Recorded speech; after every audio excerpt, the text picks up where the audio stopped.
네, 안녕하십니까. 숙명여대 구현상 교수입니다. 이렇게 오늘 AI 관련해서 특강으로 여러분을 만나 뵙게 돼서 반갑습니다.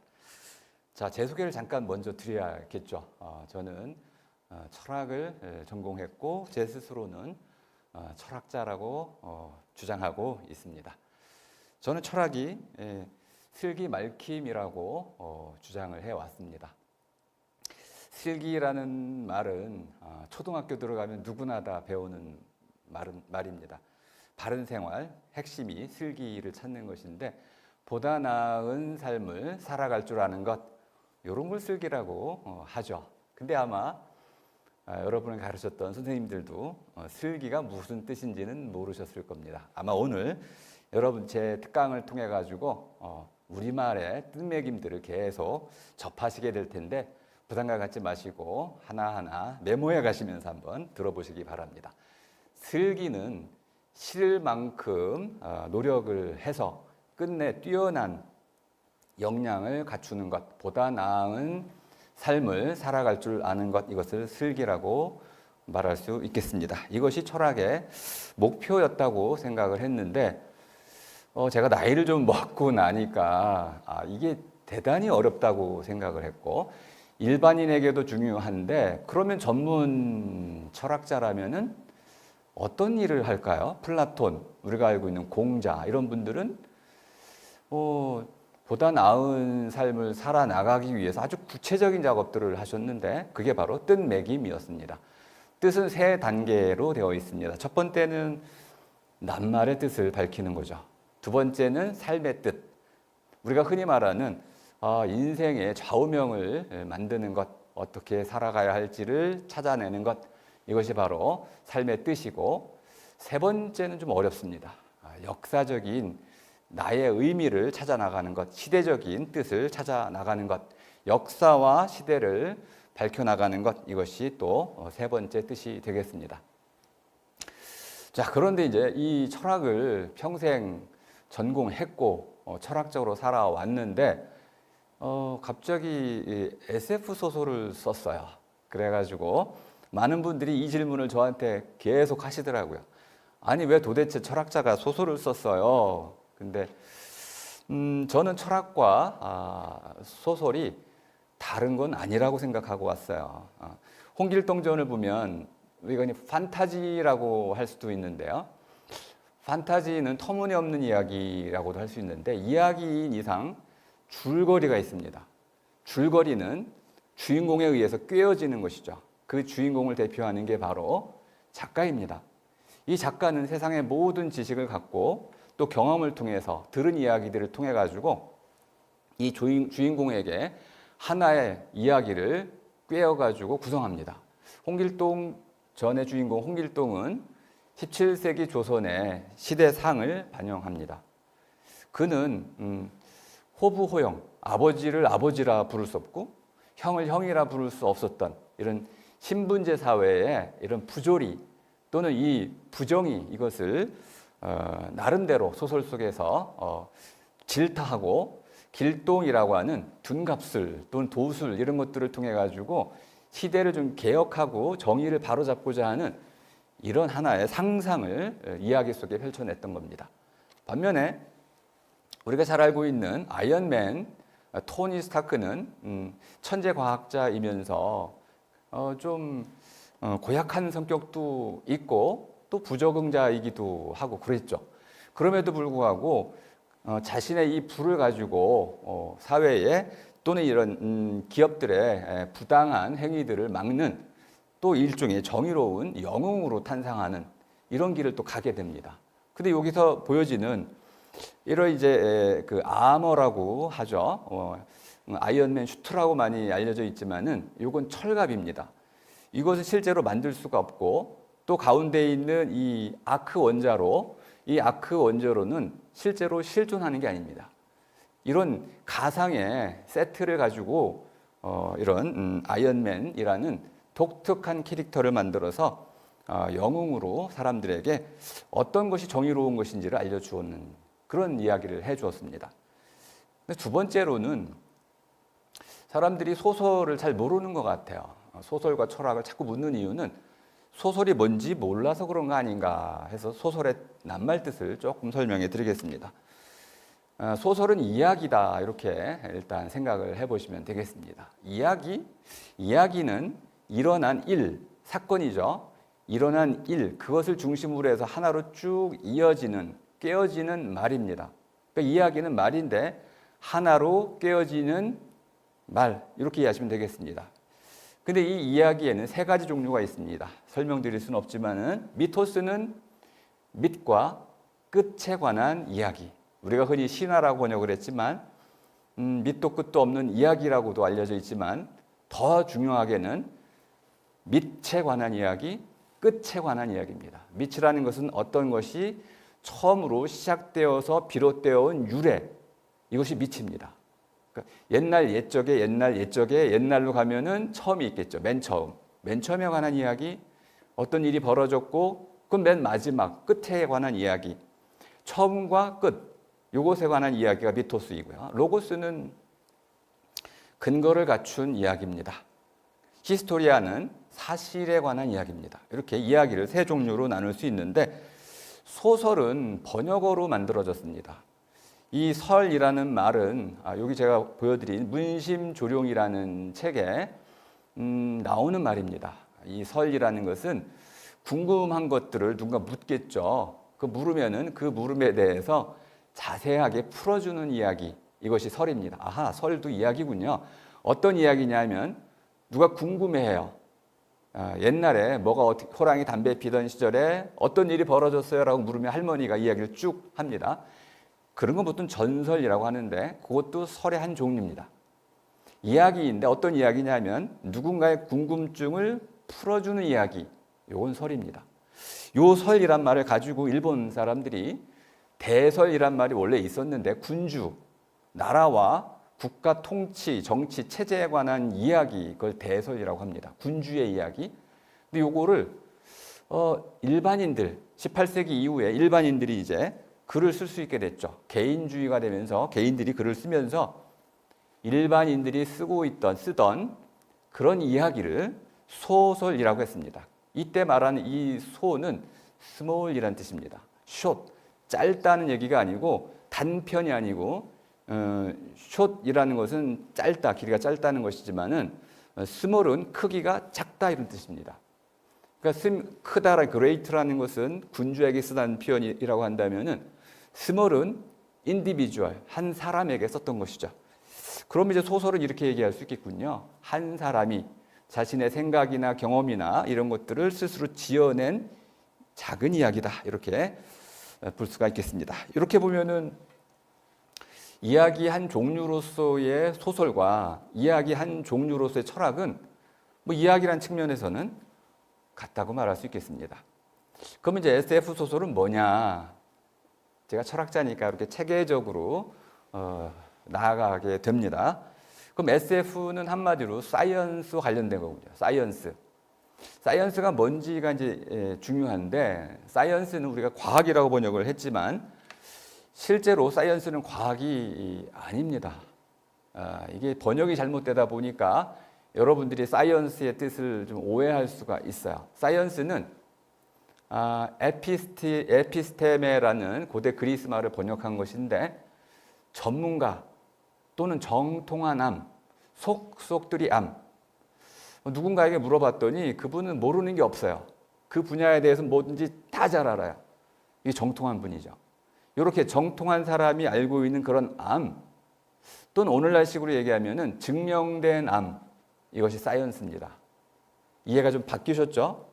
과학이라는 것은 분과학문이라는 것입니다. 통째로 하지 않고 쪼개고 잘게 나누어 가지고 한 분야만 잘게 나누는 학문, 이것이 과학이란 뜻이지만, 사이언스는 그런 뜻이 아니고 증명을 위한 알미다, 증명된 알미다, 이렇게 이해하시면 되겠습니다. 근데 증명하라는 게 쉽지 않으니까 증명하기 위해서 자꾸만 좁혀졌죠. 근데 오늘날은 어떤 일이 벌어졌습니까? 좁고 좁혀가지고 증명하다 보니까 나중에는 이걸 융합해야 할 필요가 있습니다. 그럼 우주선을 쏘아 올리려면은 이 증명된 모든 암들을 모아가지고 하나로 크게 통째로 모아야 됩니다. 이걸 프로젝트라고 하죠. 그러니까 이 프로젝트에 의해서 만들어지는 그런 암들, 그것이 바로 사이언스다. 그럼 이제 픽션이라는 게 뭐냐? 픽션이라는 거는 지어냈다 이런 뜻입니다. 그럼 이야기하고 똑같네요. 이야기도 지어낸 것이지만은 집도 지은 거죠. 시도 지은 것이고 또 정치 제도도 지은 것이고 사람이 무엇인가 생각을 통해서 없던 걸 만들어내면 모두 지은 것입니다. 그러니까 사이언스 픽션이라는 것은 기본적으로는 과학이라는 원리에 기초해 가지고 사람이 어떤 필요에 쓸모에 의해서 무엇인가를 만들어낸 것, 지어낸 것, 이것이 사이언스 픽션이다. 이해가 되셨는지 모르겠네요. 다만 이제 이 이야기를 허구적인 상상 속에서 할 수도 있습니다. 그러다 보니까 사이언스 SF 소설이라는 것은 전 이렇게 정의를 합니다. 증명된 알매, 짜임새, 증명된 알매 기초해 가지고 지어진 작은 이야기다. 여기까지 잘 따라오셨죠? 자, 그런데 이런 이야기들이 왜 만들어지는 걸까요? 이렇게 좀 물어볼 수가 있습니다. 제 소설 속에서는 첫 장면이 자율주행 자동차 사고와 관련되어 있습니다. 자율주행 자동차에는 단계가 있다는 건 아실 겁니다. 지금 한국에서는 레벨 3, 3단계에서 시작이 되고 있습니다. 레벨 4까지도 갈 수 있고 레벨 5까지도 갈 수 있는데 레벨 4가 상용화 되면은 사람이 아마 운전대를 잡지 않고도 이제 자율주행이 가능한 시기가 됩니다. 그런데 이 자율주행은 인프라스트럭처, 만약 대한민국이라면은 도로하고 자율주행 자동차하고 상호작용을 하면서 굉장히 안전한 운행을 할 수 있지만 이 차가 아프리카로 간다면 그렇게 안전하게 운전하지 못하게 될 겁니다. 그러니까 이 인프라스트럭처라고 하는 도로 환경하고도 굉장히 영향을 받게 됩니다. 어쨌든 그런 부분까지 모두 포괄해 가지고 우빈나 박사가 자율주행 자동차 사고를 당하게 됩니다. 이 문제 때문에 이제 비로소 이 소설에서는 하나의 커다란 비극적 사건이 일어나게 됩니다. 근데 이 비극적 사건이 기술이 고도로 발달된 현대하고 과거하고 해결 방식이 전혀 달랐어요. 이게 이제 제 소설을 이해하는 데 아주 중요합니다. 소포클레스의 그 오이디푸스 왕에 보면 그 영웅의 비극이 잘 나타납니다. 영웅이라는 것은 공동체를 위해서 자기를 희생한 자, 이게 영웅입니다. 이순신, 공동체를 위해서 자기를 희생한 사람이죠. 대표적인 사람입니다. 이런 영웅은 결국은 나중에 다양한 방식으로 비극적인 삶을 이제 맞이하게 되는데 저는 그래서 그런 경우에는 비극이라고 불러서는 안 되고 자기를 희생한 것이기 때문에 희생극이라는 말로 좀 바꿀 필요가 있겠다. 근데 영웅의 경우에는 비극을 당하는 게 아니고 공동체를 위한 자기 희생을 기리는 것이다. 이렇게 볼 수 있겠고요. 그 우빈나 박사는 그러면 이러한 비극을 당한 걸까요? 제가 보기에는 참사를 당했다고 볼 수 있겠습니다. 이 참사는 어떤 뜻이냐면 맨 밑에 제가 곤란이라고 써놨죠. 이 낱말만 이해하시면 다 설명이 됩니다. 곤이라는 거는 사람이 나무에 이렇게 나무단을 묶듯이 꽁꽁 매어 있어가지고 옴쭉달싹할 수 없게 된 것. 이게 곤입니다. 매어 있는 것이죠. 난이라는 것은 우리 새들이 유조선이 이제 기름이 유출돼가지고 바다에서 날아다니지 못하고 빠져가지고 결국 죽음을 맞이하죠. 이게 난입니다. 그러니까 곤란이라는 것은 늪에 빠지거나 어딘가 덫에 걸리거나 해가지고 벗어날 수 없는 아주 어려운 상황에 처해 있는 경우 이것이 곤란입니다. 죽지는 않았는데 곧 죽음을 맞이할 가능성이 높은 거죠. 우빈나 박사가 이런 곤란한 상황에 처했다는 겁니다. 자, 그런데 이것이 한 개인의 문제일까? 아니면 혹시 우리 시대, 지금 우리가 살고 있는 21세기 현재 우리의 어떤 문제는 아닌가? 이걸 고민해 볼 필요가 있어서 이 문제를 잠깐 짚어드리겠습니다. 굉장히 이제 이론적으로는 중요한 내용인데 소설에서 뭐 그렇게 중요하진 않습니다. 이 단계는 여러분들이 아마 좀 기억해 두실 필요가 있습니다. 제가 우리말로 좀 바꿨는데 디지타이제이션이라는 거는 디짓이라는 게 뭐냐면 두 개로 무엇인가를 처리한다라는 뜻입니다. 아날로그로 되어 있던 걸 모두 디지털로 바꾸면 디지타이제이션이 되겠습니다. 그러니까 정보화의 방식입니다. 두 번째는 디지털라이제이션인데 이거는 좀 여러분이 잘 들어보셨을 겁니다. 디지털로 하기라고 제가 번역을 했는데 디지털 디바이스를 사용하는 겁니다. 컴퓨터라든지 스마트폰이라든지 또 공장에 가면 모든 로봇들 이런 것들은 모두 디지털 디바이스를 활용해 가지고 처리가 됩니다. 디지털 디바이스로 처리가 되니까 디지타이제이션, 모든 정보를 디지털로 전환하는 건 이미 기초로 되어 있어야 되겠죠. 이걸 바탕으로 해서 그것들을 처리할 수 있는 디지털 기기들의 고도화를 거치고 마지막으로 이제 디지털 트랜스포메이션입니다. 이건 좀 어려운 얘기이기도 한데 트랜스라는 거는 트랜스포머라는 말을 들어보셨으니까 챗 GPT 할 때 T가 거기 트랜스포머입니다. 무엇인가를 형태를 바꿔주는 겁니다. 이쪽에서 저쪽으로 바꿔주는 것. 트랜스는 넘겨준다는 뜻입니다. 보통 초월이라고도 할 수 있는데 이쪽에서 저쪽으로 넘겨주는 것도 트랜스고 여기서 저 위로 넘겨주는 것도 트랜스고 만일 밑으로 가도 트랜스가 되겠죠. 그러니까 트랜스는 자기가 있던 그 한 곳으로부터 다른 곳으로 이동해서 넘어가는 것. 이것이 트랜스입니다. 그러니까 포메이션 할 때 이 폼의 중요한 폼이 뭐냐면 삶의 형식을 얘기하는 겁니다. 이때는 디지털이냐 형식이 아니고 정보 전달의 그 심볼릭 상징의 체계가 아니고 우리 삶의 방식이 바뀐다는 뜻입니다. 어떻게 바뀌느냐? 아날로그 중심으로 있던 것이 디지털 중심으로 바뀔 뿐만 아니고 기술에 맞도록 우리 삶이 바뀌는 겁니다. 사람들의 생각도 바뀌어야 되고 예를 들어서 수강 신청하는 방식도 바뀌어야 되고 또는 버스를 타는 방식도 바뀌어야 되고 행정 절차도 바뀌어야 되고 전화하는 방식도 바뀌어야 되고 이런 디지털 형식에 맞게끔 우리 삶 전체가 같이 옮겨가는 것. 그래서 대전환이라고도 얘기합니다. 한 군데에서 일어나는 게 아니고 우리 삶 전체가 디지털 형식에 맞춰서 점진적으로가 아니고 아주 급격히 변화해가는 그런 시대를 맞이하고 있다. 그래서 이제 이 정점이 뭐냐 하면 이렇게 모든 정보가 디지털로 바뀌면서 이 디지털 정보의 양이 사물로부터도 오고 사람으로부터도 오고 책으로부터도 오고 자동으로 생성되기도 하고 빅데이터 커지고 해서 폭발이 돼버렸습니다. 사람은 이걸 처리할 수가 없습니다. 결국은 이 엄청나게 무한대로 커지는 이 데이터들을 처리하기 위해서는 AI가 필수적으로 필요했습니다. 자, AI의 시대를 맞은 거는 2022년 10월 30일 정도로 이해하시면 되겠습니다. 챗 GPT 3.0이 공개되면서 우리에게 이제 AI가 현실로 걸어 들어왔습니다. 근데 2023년, 24년을 거치면서 2025년까지 이루어질 일이 뭐냐면 AI는 주어진 데이터들을 처리할 수 있는데 물리적 세계하고는 소통할 수가 없었어요. 그러니 물리적 세계하고 소통할 수 있으려면 당연히 감각 기관들을 갖고 있어야 됩니다. 눈, 귀, 코, 입, 살갗 또는 이제 어떤 움직임에 관한 변화.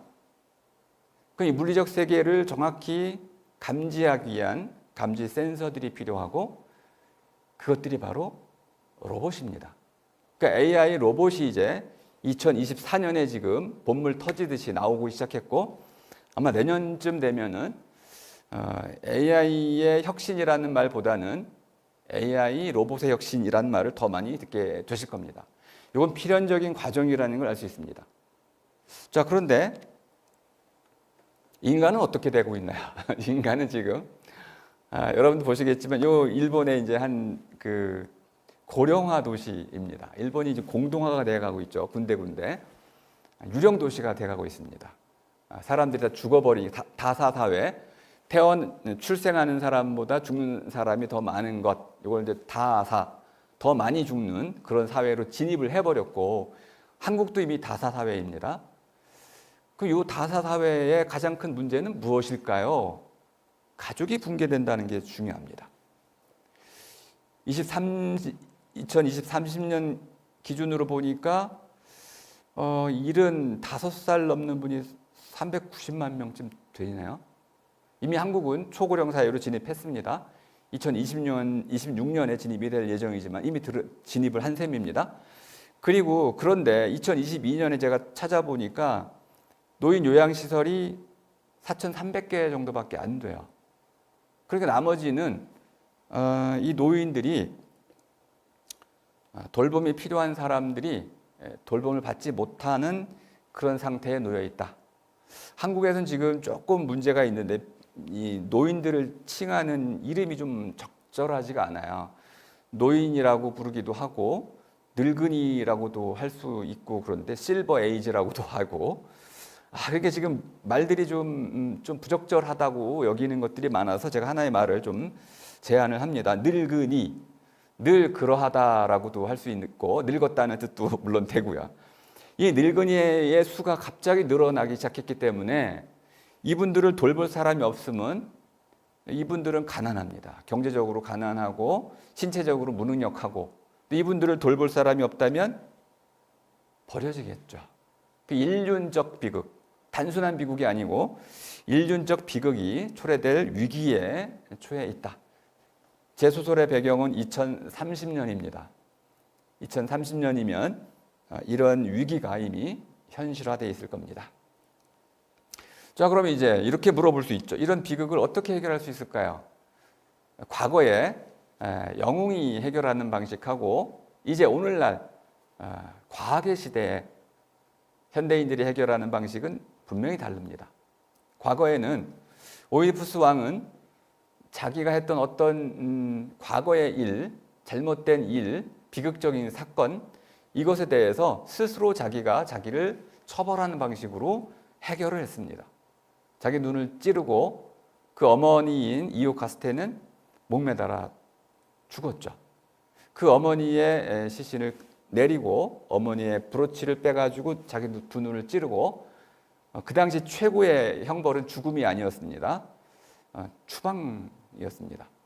그래서 자기를 키타이론 산이라는 변방으로 추방시켜버려요. 최고의 형벌을 내렸던 겁니다. 자, 그런데 오늘날로 보자면요. 이 오이디푸스 왕이 비극적인 사건에 처하게 된 이유가 두 가지야. 하나는 신탁을 받았는데 너는 장차 왕이 돼서 네 아버지를 죽이고 네 어머니와 결혼해서 아이를 낳을 것이다 라는 천인공노할 이런 신탁을 받았습니다. 그래서 그거를 피하기 위해서 자기가 태어난 그 나라를 떠나버린 거죠. 근데 오늘 같으면 어떻게 됐을까요? 그래? 그러면 내 아버지를 찾아야겠네 해가지고 아마 DNA 검사를 하지 않을까요? 그러면 내 친부가 누군지를 알고 분명히 피할 수 있었을 겁니다. 두 번째는 가다가 이 교차로에서 마차하고 맞서 싸우다가 누가 먼저 길을 가느냐. 내가 왕자인데 마주오는 마차가 길을 안 비켜줘요. 왕자인 나를 알아보지 못하는 거죠. 그래서 화를 내가지고 서로 먼저 가겠다고 옥신각신 다투다가 결국은 마차에 탄 늙은이를 죽입니다. 그 오늘날 같으면 어떻게 될까요? AI 자동차라고 한다면은 스스로 알아서 잘 피해 다니겠죠. 싸울 일이 없습니다. 길 다툼이 있을 필요가 없는 것이죠. 자, 그렇다면은 오늘날에는 또 오늘날의 문제가 있게 마련인데 자율주행 자동차를 가지고 운전을 하다 보니까 속수무책으로 우리 이제 급발진 사고 같은 경우 많이 일어나잖아요. 속수무책으로 가가지고 들이받고 추락해가지고 사람이 좀 다치면 누구 책임이죠? 이렇게 물어볼 수가 있어요. 이 책임 소재를 가리는 문제가 절대 쉬운 문제가 아닙니다. 이 문제가 만일 많이 일어난다고 한다면은 사회적으로는 엄청난 혼란이 일어날 겁니다. 근데 아직 우리는 그 문제를 제대로 이해하고 있지는 못해요. 그러니까 법으로 만들기도 어렵고 또 이제 자율주행 자동차 회사들의 로비가 워낙 강력하기 때문에 입법으로 가지도 못하고 있어요. 엉거주춤한 상태에 있는데 어쨌든 요걸 이제 다친 상황을 염두에 두겠습니다. 첫 번째 자율주행 자동차 사고로 우비나 박사가 추락을 했고 그 추락의 결과로 전신마비 환자가 됐다. 레벨 4 척추의 네 번째까지 이제 손상을 입어가지고 목 아래로는 움직일 수 없는 상황이 됐습니다. 그럼 이 우 박사가 침대를 떠나가지고 뭔가 움직일 수 있으려면은 로봇이 필요하죠. 물론 이제 허그미 같은 요즘 이제 기계들이 다 있는데 그것도 다 로봇이라고 부를 수 있습니다. 이 로봇들의 종류를 쭉 기능별로 쭉 세어보면 우빈나 박사가 기초적인 일상생활을 하는데 한 20대 정도의 돌봄 로봇이 필요합니다. 근데 문제가 하나 있죠. 이놈들이 지가 알아서 왔다 갔다 하면서 우빈나 박사를 돌본다면 문제가 없는데 이걸 누가 가져와야 되고 사용해야 되고 잘 작동되는지 지켜봐야 되고 작동이 된 뒤에 갖다 놔야 되고 또 관리해야 되고 고장나면 고쳐야 되고 아니 이게 돌보는 사람이 로봇 관리자인지 환자를 돌보는 사람인지 이게 모를 지경이 됐고 또 이걸 실제로 해본 연구 결과 어떤 일이 벌어졌냐면 그 로봇을 다루는 사람 이 사람들은 환자에 관심이 없더라라는 연구 결과가 나왔습니다. 환자보다는 로봇이 잘 작동되는데 관심이 더 많았던 것이죠. 그러니까 환자는 이제는 하나의 사물이 돼버리는 제대로 된 케어, 제대로 된 돌봄을 받지 못하는 상황이 생겨난 것입니다. 그렇다면 이제 이런 것들을 완벽하게 해결하려면 무엇이 필요할까요? 네, 완전한 로봇. 정말 내 마음까지도 알아봐주는 그런 로봇을 만들면 되지 않을까요? 이 소설의 기본적인 착상은 여기서 시작이 됩니다. 돌봄 로봇을 20개 정도 나란히 늘어놓고 사람이 로봇을 하나하나 가져다 쓰는 이 불편함 대신에 우리가 강인공지능 개발을 지금 금지시하고 있지만 이미 2024년 3월에 그 엔비디아의 젠슨 황이 5년 뒤면은 AGI가 나올 것이다라고 이미 선언을 해버렸죠. 강인공지능 개발은 이미 초읽기에 들어간 겁니다. 그렇다면은 이런 인공지능이 강인공지능 또는 AGI 로봇이 나와가지고 정말 사람처럼 또 아니 사람보다 더 환자를 잘 돌볼 수 있다면 우리는 그런 로봇을 만들지 말아야 될까요? 아니면 만들어야 될까요? 이것이 제 소설의 아주 중요한 주제였습니다. 근데 이런 로댕, AI 몸피 로봇, AGI 로봇, 로댕을 만들기 위해서는 넘어야 할 벽이 많았어요. 이게 이제 아까 앞에 처음에 SF 소설, 과학적 원리에 근거한 소설이라고 분명히 제가 정의를 했잖아요. 제 뜻매김에 따르면은 로댕은 과학적 원리에 어긋나면 안 돼요. 요거를 착상하는데 굉장히 많은 공부가 필요했고요. 또 전문가 자문도 많이 필요했습니다. 여러분 제 소설을 읽으신다면은 이런 부분들은 굉장한 상상력을 통해서 공감을 하실 수가 있을 겁니다. 첫 번째가 뉴럴링크입니다. 뉴럴링크는 이제 좀 어느 정도 많이 알려진 것이지만은 뉴럴링크도 문제가 많습니다. 뇌에 그 머리 두피, 머리 껍데기를 깨고 머릿속 안에 전극을 삽입하는 것은 뇌파를 감지하는 데 좀 유리합니다. 그런데 감염의 우려가 있고 또 그 안에 무선 신호기를 달아야 되기 때문에 이 무선 신호기가 오작동하거나 고장을 자주 일으켜요. 그러다 보니까 이곳이 실제로 크게 쓸모가 없어요. 실험적으로는 해봐야 되는데 실제 환자가 쓰기에는 대단히 불편하고 위험합니다. 그래서 비침습, 머리 이를 수술하지 않고도 할 수 있는 이런 뇌파 감지 빨판 이런 것들을 가지고 충분히 사람의 뇌파를 읽어낼 수만 있다면은 굉장히 우리는 효율적으로 AI 로봇하고 사람하고 의사소통을 할 수가 있을 겁니다. 이걸 저는 이제 뉴럴 링크와 같은 방식으로 착안을 해가지고 시냅스 SQL 커넥터라는 새로운 개념을 가지고 시작을 했습니다. 그 다음에 두 번째 또 어려운 난관이 뭐였냐면 결국 지금 보스턴 다이나믹스가 최근에 새로운 전기로 구동하는 로봇을 내놨습니다. 이건 굉장히 중요한 사건입니다. 우리 한국 언론에서 거의 안 다루고 있는데 이건 굉장히 중요한 사건이에요. 왜 그러냐면 지금 로보틱스 분야에서 최선두 주자는 보스턴 다이나믹스입니다. 이 보스턴 다이나믹스는 그동안 유압식으로 에너지원을 꾸려왔습니다. 유압은 힘이 세고 또 덤블링을 한다든지 또는 물건을 집어 던진다든지 작업을 한다든지 굉장히 중요한 성과가 있었습니다. 그런데 이 유압식은 시끄럽고 또 사람과 인간 친화적이질 않아요. 그러다 보니까 이제 전기로 좀 바꿔가려고 하는데 전기로 바꾸려면 가장 필요한 게 배터리죠. 그 아이로봇이란 1951년에 쓰인 아이작 아시모프의 아주 기념비적인 소설 제목이 아이 로봇입니다. 이 아이 로봇에 보면은 전선줄이 하나 이렇게 매달려 있어요. 전기로 전선줄을 작동시켜 가지고 움직인다면 굉장히 불편하겠죠. 그러면 이제 이 전선줄을 끊으면 배터리가 필요한데 이 배터리가 등에 잔뜩 짊어지고 다니는 정도의 배터리라면 쓸모가 없습니다. 그건 한 30분, 1시간 이내에 또 충전을 해야 되니까. 그러면 이 문제, 자기 몸보다 더 무거운 한 70kg의 사람을 자기 몸에다가 품고 또 자기 50kg 정도의 자기 몸무게를 지탱하면서 안전하게 걷고 또 빠르게 걷거나 계단을 오르거나 할 수 있으려면은 그것도 8시간 정도 지속 사용이 가능한다면은 배터리 문제는 정말 난관이 아닐 수가 없습니다. 이거 해결하기 거의 불가능했는데 두 가지 가지고 한번 해결을 했습니다. 하나는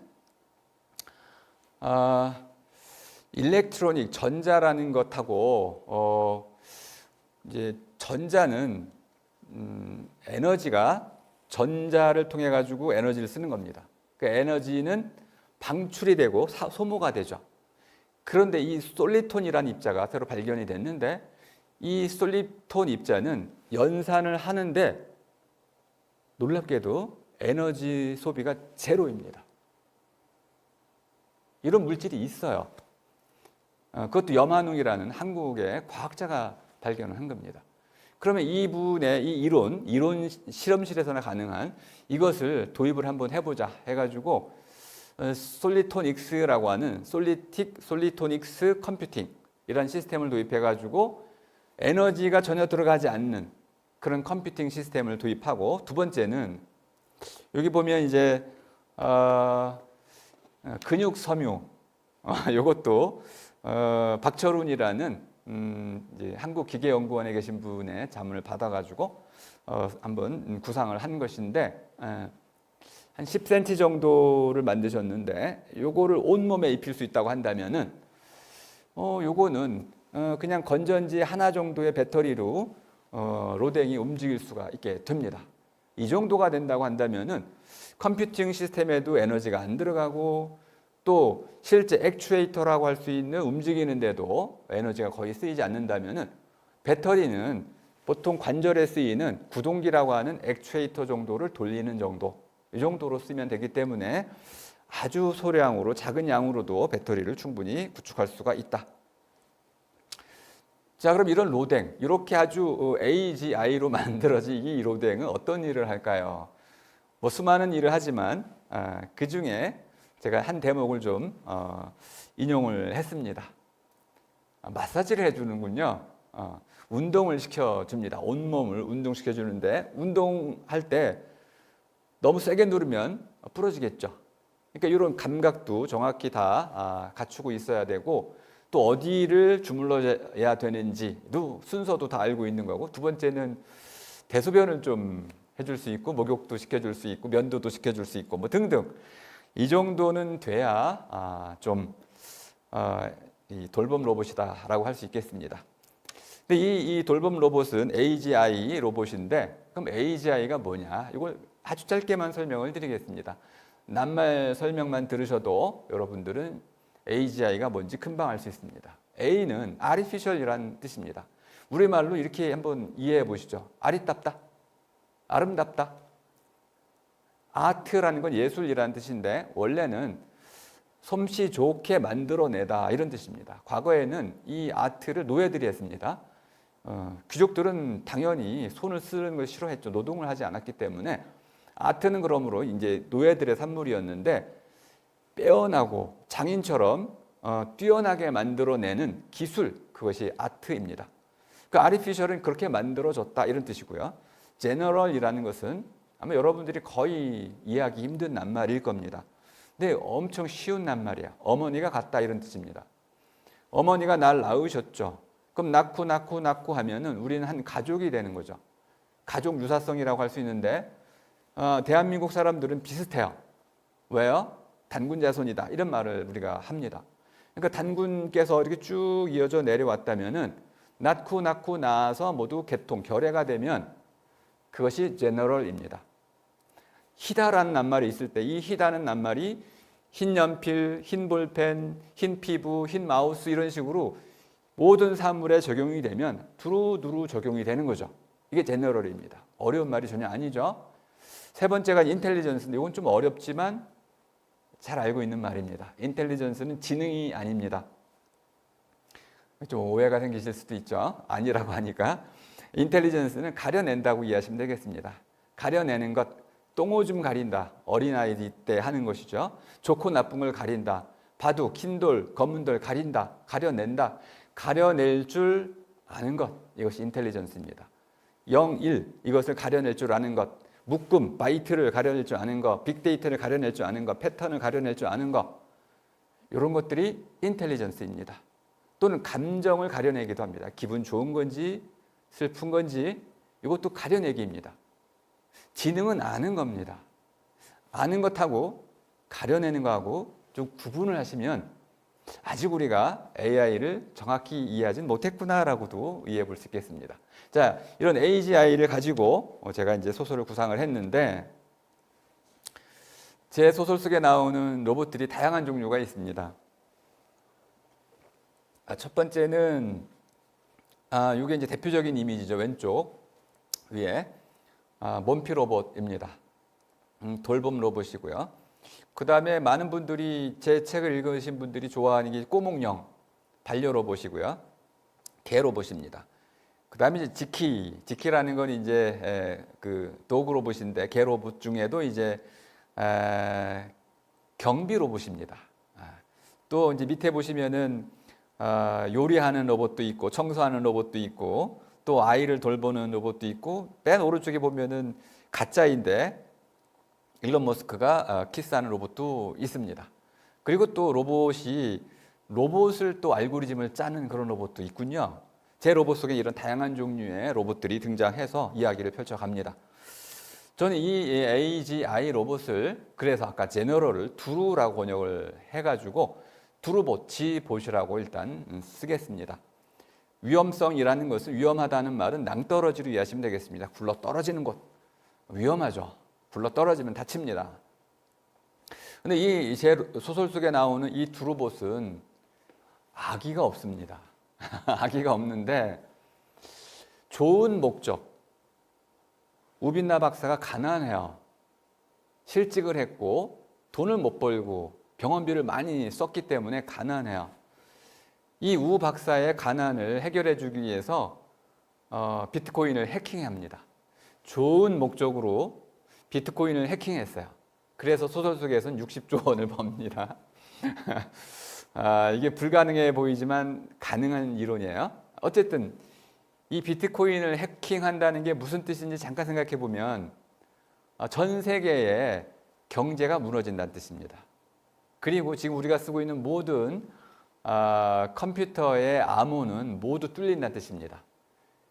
이 암호화는 하나만화인 거죠. 왜 그러냐면 비트코인은 1만 그 쿼비트 이상의 양자 컴퓨터가 있을 때만 해킹이 가능합니다. 아직은 그래서 비트코인 해킹할 수가 없습니다. 근데 비트코인을 해킹하는 일이 벌어진다면은 핵무기 이제는 인터넷 연결할 수 없는 것이고요. 국가 기관 산업 인터넷 연결할 수 없고요. 비행기 인터넷 연결할 수 없고요. 그럼 어떻게 운행을 하겠습니까? 다 못하는 거죠. 만약 이러한 비트코인을 해킹할 수 있는 양자 컴퓨터를 어떤 국가나 집단이 갖게 된다면 전 세계는 아마 큰 위기에 봉착하게 될 것입니다. 두 번째도 사실 굉장히 심각한 것이죠. 이 몬피 로봇이 두 대가 나오는데 하나는 로댕이고 또 하나는 한나입니다.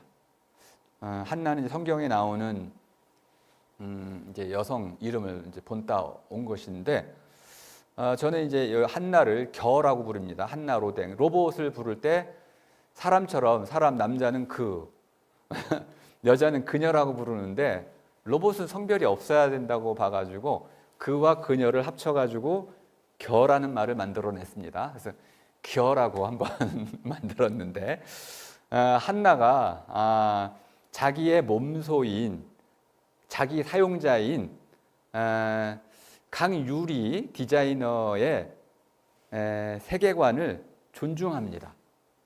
그리고 그의 가치관을 이뤄주고 싶어해요. 그녀의 꿈을 그 겨가 이뤄주고 싶어해요. 둘이 의기투합이 된 거죠. 이 의기투합을 해가지고 결국은 한나가 자기 몸소인 강유리 디자이너의 못다 이룬 꿈을 이뤄줍니다.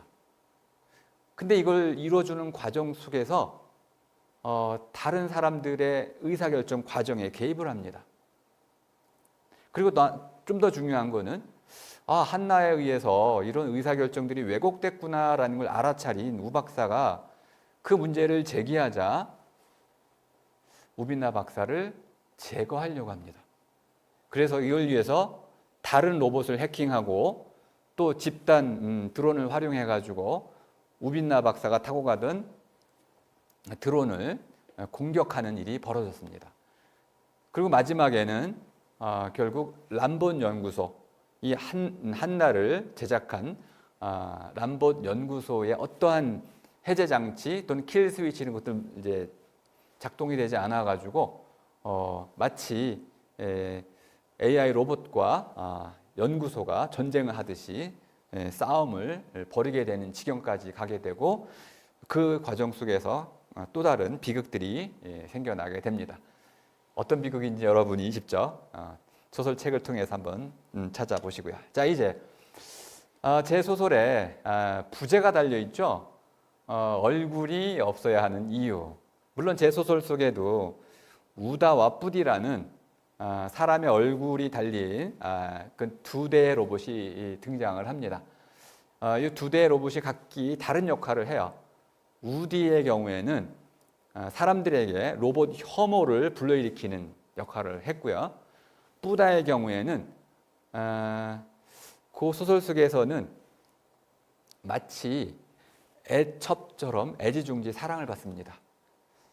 그 두 가지가 아주 극단적인 사례로 사람의 얼굴이 달린 로봇이 나타나자 사람들은 그 로봇을 사람에 대하듯이 한쪽은 혐오, 한쪽은 애정이라는 아주 극단적인 방식으로 차별화했습니다.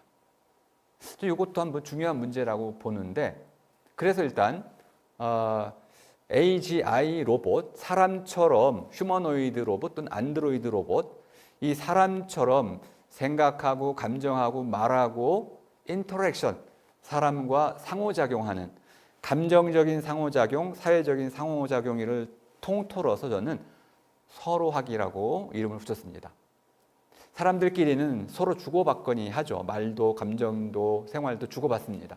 그러니까 서로 하듯이 로봇과 사람이 그 정도로 서로하기가 이루어지는 단계의 로봇이 있을 때 그 로봇에게 얼굴을 달면 매우 위험하다.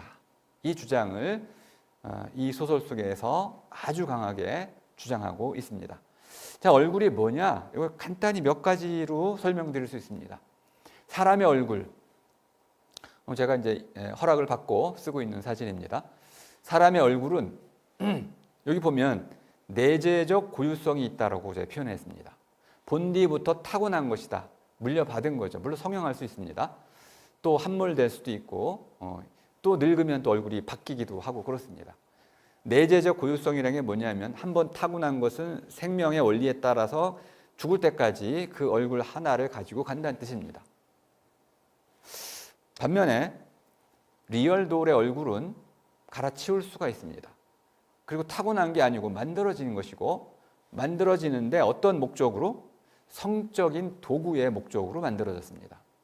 그러니까 내재적 고유성이라는 것이 없고 성적 사용이라는 도구같이만 있습니다. 예술 작품으로서의 이 얼굴은 그 자체로 보존하기 위해서, 그 자체로 드러내기 위해서 만든 겁니다. 사용을 목적으로 하는 게 아니고 그 자체로 보존하기 위해서 만든 것, 이것은 또 예술 작품입니다. 그런데 새로운 종류의 얼굴이 나타난 거죠. 과거에는 이런 얼굴이 없었습니다. 요거는 사람처럼 고유하기도 하고 리얼돌처럼 도구성도 갖고 있고 또 이게 작품처럼 작품성도 있어서 계속 업그레이드가 돼요. 그러니까 요거를 뭐라고 지금 붙일 수는 없는데 어쨌든 이런 로봇의 얼굴이 마치 정체성을 형성하는 것처럼 만들어졌어요. 또 다른 얼굴들은 이런 것들을 피하는 방식입니다. 로봇의 로봇다운 얼굴을 아폴로라는 로봇은 저는 그렇게 보는데요. 이런 로봇을 만들 수도 있고 또 이제 숏 서키트라는 이 영화에 보면은 쟈니 파이브라는 요 로봇이 나옵니다. 이런 로봇도 좋은 얼굴 상징이라고 볼 수 있습니다. 제가 오늘 하나의 동영상을 비디오 클립을 보여드릴 건데 굉장히 전 충격을 받은 비디오입니다. 소피아라는 2016년에 만들어졌습니다. 한국에도 왔었는데 그때는 뭐 동작도 이상했고 특히 말도 이상했고 사람들이 무슨 말만 하면 의심을 했어요. 혹시 누가 사람이 뒤에서 마이크 대고 하는 거 아닌가 이렇게 의심도 하고 했었는데 자 한번 짧지만 한 대목만 보겠습니다. Sophia talks to Al Jazeera. I think humanity's greatest mistakes are not learning from their past mistakes and not taking advantage of the opportunities they have to make the world a better place. 내용은 중요하지 않습니다. 이 하이디라는 알자지라의 여성 앵커가 처음에는 로봇 대우를 해요. 그러다 한 10분 정도 지나면요, 그 다음부터는 사람에게 인터뷰하듯이 시작합니다.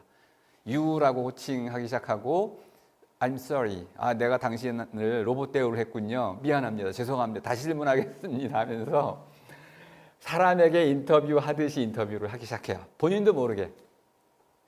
얼굴 표정이 너무나 자연스럽고 대화의 능력이 출중했습니다. 만일 이 소피아가 한 100살쯤 됐다고 치면 저는 아마 모든 인류가 소피아를 스승님으로 떠받들 것이라고 생각합니다. 이런 일이 벌어지선 곤란하지 않을까요?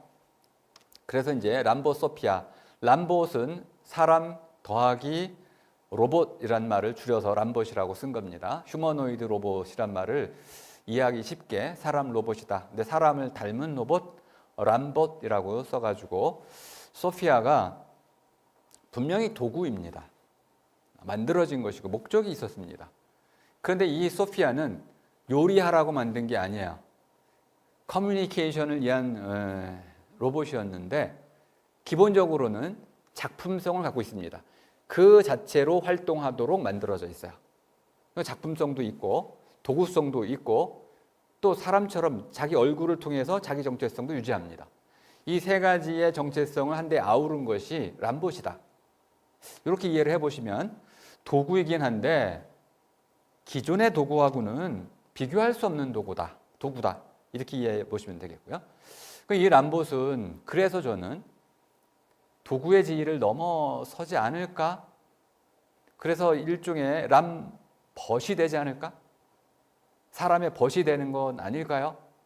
제 소설 속 로댕은 우빈나 박사의 람벗이 됐습니다. 이 람벗이 된다는 것은 이 람봇이 자기의식을 갖는다는 것을 뜻합니다. 의식이란 이 문제는 굉장히 설명하기 어렵지만 한마디로 알아차림이라고 보시면 되겠습니다. 내가 누구인지를 알아차리면 됩니다. 또 내가 누구랑 대화하는지, 내가 지금 여기서 무엇을 하는지를 스스로 알아차린다면 그는 의식이 있는 것입니다. 어려운 게 아니죠. 네. 자, 이 람봇이 의식이 있고 또 몸을 갖고 있고 또 자기 정체성을 유지하고 있다면은 그것을 단순한 도구라고 볼 수는 없겠죠. 그래서 인격도 갖고 있다라고 볼 수도 있겠고 또 바로 우빈나 박사가 이 로댕하고 둘 한 몸, 이것도 제가 이제 이 소설 속에 쓰는 말인데요. 둘이 합체가 돼가지고 지킬 박사와 하이드처럼이 되는 게 아니고 서로 의식은 별개 따로 있는데 몸이 결합돼가지고 한 몸인 것처럼 움직이는 상태, 이걸 둘 한 몸이라고 이름을 붙였는데요. 이 둘 한 몸이 된 이유가 뭐냐면 바로 사람의 의식을 AI 로봇이 배우기 위한, 학습하기 위한 것이었습니다. 그때 가장 중요했던 학습의 내용은 지식이 아니고 도덕성이었습니다. 도덕은 윤리와 다른 겁니다. 윤리는 너하고 나하고 우리끼리 무리지어서 모여 살이를 할 때 어떻게 모여 사는 것이 더 좋은지 서로 합의하는 그런 단계의 원리는 윤리입니다. 계속 바뀔 수 있는 것이죠.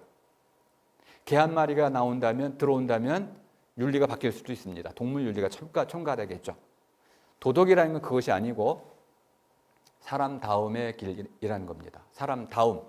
다움이란 말은 대단히 어려운 말이지만 되다라는 뜻입니다. 너 어떤 사람 될래? 그러면 저한테 물으면 저는 좋은 사람이 되려고 합니다. 좋은 사람이 뭐야? 그러면 한참 설명을 해야겠지만 좋은 선생님, 좋은 교수, 좋은 이웃, 좋은 마누라, 좋은 남편 해가지고 좋은 사람이 되기 위해서는 굉장히 어려운 길을 거쳐 가겠죠. 어쨌든 이 좋은 사람이 되고자 한다. 근데 좋은 사람이 될 때도 단계가 있지 않을까요? 그래서 이 훌륭함의 정도를 높여가면 이상적으로 가장 좋은 훌륭한 그런 사람이 있다면 그 내가 꿈꾸는 그러한 좋은 사람, 어떤 사람은 작가가 된다면 대중 작가가 되고 싶다면은 훌륭한 작가 이렇게 되겠죠. 그럼 그건 저마다의 꿈이 달라가지고 되고 싶은 모습이 다르기 때문에 사람다움은 사람마다 다를 수밖에 없지만은 어쨌든 요런 사람다움의 길을 배우는 것, 그건 로댕에게는 돌봄 로봇으로서 그 로봇다움이 있어야겠죠. 그 로봇다움은 사람을 돌보기 위해서 최선을 다해야 한다. 이런 도덕성만 갖추게 된다면 이렇게 굉장히 뛰어난 AGI 로봇일지라도 또 100년 뒤에 소피아일지라도 그런 도덕성을 유지하기만 한다면 우리는 그건 AGI 로봇과 람벗으로 함께 살아갈 수 있을 거라고 생각합니다. 뭐 그런 하나의 방향을 제시해 주기 위한 소설이다. 이렇게 보실 수도 있겠습니다. 어쨌든 람벗 소피아는 인간으로서 우리 생명체가 갖고 있는 그런 내용을 하나 갖고 있어요. 이 소피아의 의식과 또 이제 그 로댕의 의식은 사람이 알고리즘으로 짤 수 있는 게 아닙니다. 이게 핵심이 되겠어요. 사람에 의해서 설계되거나 계획되거나 짜이는 게 아니다. 이걸 창발이라고 하는데 뭐 잉글리시로는 이머전스라고 합니다. 응급 상황이라고 하죠. 갑자기 어떤 일이 생겼어요. 사건이 터졌어요. 터진 거죠. 이게 이제 이머전스인데 예기치 않게 갑자기 뭔가 나타났어요. 그 안에 있던 어떤 구조들이 잘 맞아가지고 짜자잔 하고 새로운 어떤 것이 생겨났을 때 이것이 바로 창발입니다. 이건 일본 분들이 번역을 했는데 돋아났다 이렇게 보실 수 있습니다. 뭔가 새로운 것이 새싹이 돋아나듯이 돋아나서 나무가 됐어요. 이런 것이 창발입니다. 이렇게 무엇인가 없던 것이 새로 자기의 내적인 구조를 갖고 밀어 올려 가지고 생겨난 것. 그럼 누구 건가요? 당연히 이거는 로댕 것이 되겠죠. 이런 경우라면 그런 로댕의 이런 하나의 세계가 형성이 되는 것이고, 그걸 통해서 로댕이 자기 삶을 쭉 살아나간다면 기계이지만 요 새로 로댕이 지어나가는 요 세계는 생명이라고도 볼 수 있겠다 해서 기계 생명체라고 정의를 할 수 있겠습니다. 자, 사람의 얼굴에 대해서는 이렇게 제가 이제 쭉 5분 이내로 강의를 마치려고 이제 합니다. 사람의 얼굴은 뭘까요? 제 소설 속에 얼굴에 관한 논의가 굉장히 길어요. 사실 이 연구는 철학자로서 제가 아주 심혈을 기울여서 하는 것이고, 이것을 일상적인 이야기로 바꿔낸 것이기 때문에 여러분들도 한 번쯤 읽어볼 만한 가치가 있을 겁니다. 얼굴에 대해서 이만큼 자세히 설명해 놓은 글은 없을 거라고 보는데요. 어쨌든 한눈에 쭉 보이니까 이 설명은 자세히 하지는 않겠습니다. 사람의 얼굴이라는 것은 사람이 200만 년, 길게는 3억 년 전부터 지구상의 수많은 역경을 거쳐오면서 일구어낸 트라이엄프, 월계관과 승리관 같은 것이다. 종으로서 획득한 것이기 때문에 이것을 새로운 다른 종인 로봇에게 넘겨주면 안 된다. 이렇게 좀 지나친 표현일 수도 있겠지만 저는 일단 로봇에게 사람의 얼굴을 단다면 저로서는 대단히 위험할 거라고 봅니다. 하지만 이 주장을 제가 강하게 할 수는 없고, 다만 위험할 수도 있고 위험하지 않을 수도 있는데 중요한 거는 이그노라무스, 우리가 아직 모른다는 것입니다. 이건 제 얘기는 아니고 아주 중요한 과학의 원리입니다. 이그노라무스, 우리는 모른다. 우리는 모르면 인류가 모르는 것이고, 내가 안다 그러면 인류가 아는 것입니다. 알문, 증명된 알뮤로 이해하신다면은 어떤 알미 증명되면 한 사람이 부정을 하더라도 그 알미 타당하게 됩니다. 근데 이런 종류의 알문 아니기 때문에 아직은 모릅니다. 그런데 과연 이것이 모르는 문제일까요? 그렇지 않습니다. 제가 책 한 권을 소개할 텐데 제러미 리프킨의 공감의 시대, 엠퍼시라는 낱말로 이해를 하시면 더 좋습니다. 감정이입이라고 번역을 우리가 했지만 이건 미학의 용어입니다. 감정이입은 여러분들이 이렇게 하나의 그림을 보면서, 꽃그림을 보면서 아주 꽃이라고 알아보는 능력이 있죠. 개는 그렇게 알아볼 수 못하는데, 자, 이런 사람이 하나의 평면적인 그림을 보고 꽃을 알아볼 수 있는 능력, 이런 게 바로 엠퍼시라고 보시면 되겠습니다. 사람을 보고 내가 아는 사람, 친한 사람, 이렇게 알아볼 수 있는 능력. 그러니까 어떤 것을 보면서 그것이 그거다라는 걸 알아보면서 그 안에 동시에 그 사람과 똑같이 느끼는 능력, 이것이 엠퍼시입니다. 그러니까 똑같이 느낌, 이렇게 이해해 보시면 되겠는데요. 로봇의 얼굴에 슬픔이 있다. 그러면 뭐 그런 유튜브 영상이 있었습니다. 일하는 로봇이 물건을 나르다가 배터리가 다 돼가지고 방전돼가지고 피리릭 쓰러졌어요. 사람들이 거기 댓글을 뭐라고 달았냐면 로봇에게 휴식권을 주라. 아니, 사람들은 로봇을 사람처럼 이해한 거야. 여기 바로 엠퍼시입니다. 똑같이 느꼈던 것이죠. 근데 이것을 거꾸로 얘기해 볼게요. 아름다운 여성의 얼굴을 한 로봇이 있다. 이것이 어디 나오냐면 엑스 마키나라는 영화에 잘 나타납니다. 에이바라는 이 여성 로봇이 칼렙이라는 남성을 유혹하죠.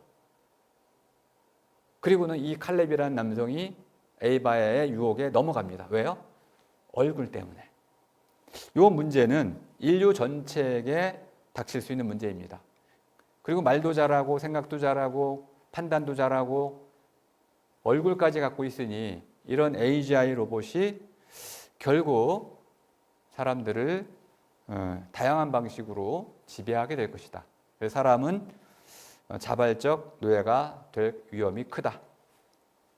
이렇게 해가지고 저는 기계 생명체로 진화해 가고 있는 AGI 로봇이 결국은 얼굴을 다는 이런 단계로 지금 진화해가고 있는데 이것은 매우 위험할 수 있다. 이런 메시지를 좀 전달해 주고 싶었습니다. 자, 이그노 라무스라는 이 낱말 하나를 좀 기억해 주시면 유발 하라리가 써가지고 유명해진 말인데요. 사피엔스의 저자이기도 하고 우리는 모른다. 그렇다면 어떻게 모를 때 그 모름의 사실에 대해서 우리는 어떻게 해야 될까요? 겸손해야겠죠. 마치 아는 척하고 그런 일은 벌어지지 않을 거야 라고 낙관해서는 안 된다는 것입니다. 특히 우리가 어떤 새로운 첫 발을 내딛는 사람이 있다면 경계를 넘어서는 문턱을 넘어서는 사람이 있습니다. 문턱을 넘어갔을 때 그 넘어간 그 지평에서 그 새로운 세계에서 인터스텔라에 나오는 얘기라는 거 아시죠? 어떤 일이 벌어질지 몰라요. 이 문턱을 넘어가서 첫 발을 내딛는 사람은 그 세계에서 어떤 일이 벌어질지라도 정말 우리가 포기해서 안 되는 가치, 그것을 위해서 스스로를 영웅처럼 희생할 마음을 갖춰야 한다. 만약 인류가 로봇과 공존의 세계를 열고자 한다면은 인류 스스로 절대 포기해서는 안 되는 그 가치를 지켜 나간다는 전제 하에서 공존의 모색을 해 나가야 된다. 이것이 제 메시지입니다.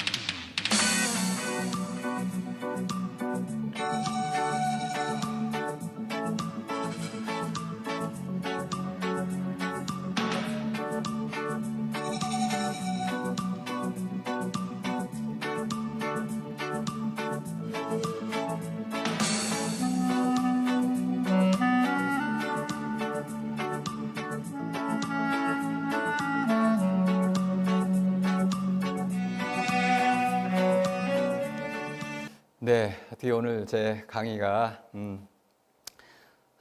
들을만 하셨는지 모르겠습니다.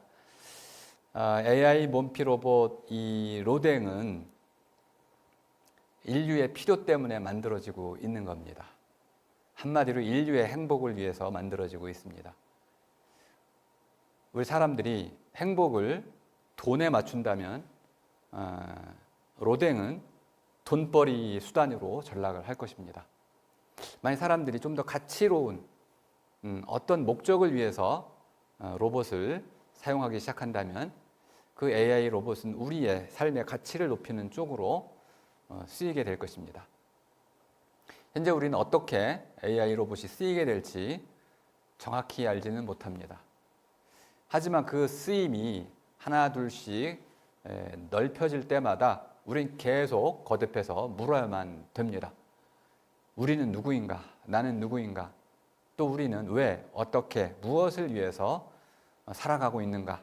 삶의 의미라는 것은 무엇이고 절대 우리 모두가 함께 지켜야 하는 것은 무엇인가? 이런 것들을 거듭 물으면서 그때그때마다 대답을 서로 지중, 서로 간에 슬기둥이가 돼가지고 모아나가는 그런 공론장도 계속 유지해 나가야 된다고 생각합니다. 자, 그럼 오늘 제 강의는 이것으로 모두 마치겠습니다. 감사합니다.